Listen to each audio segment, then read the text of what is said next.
गणनायकाय गणदैवताय गणाध्यक्षाय धीमहि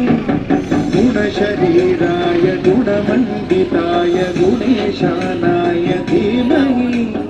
गुणातीताय गुणाधीशाय गुणप्रविष्टाय धीमहि एकदन्ताय वक्रतुण्डाय गौरीतनयाय धीमहि गजेशानाय भालचन्द्राय श्रीगणेशाय धीमहि एकदन्ताय वक्रतुण्डाय गौरीतनयाय धीमहि गजेशानाय भालचन्द्राय श्रीगणेशाय धीमहि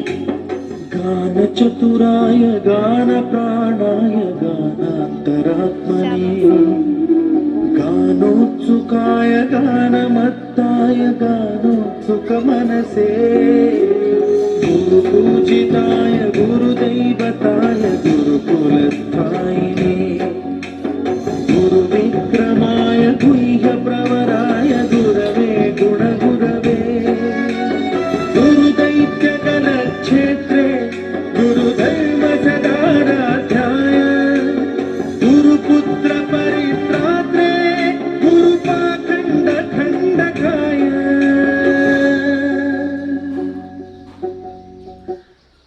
गीततत्त्वाय गीतगोत्राय धीमहि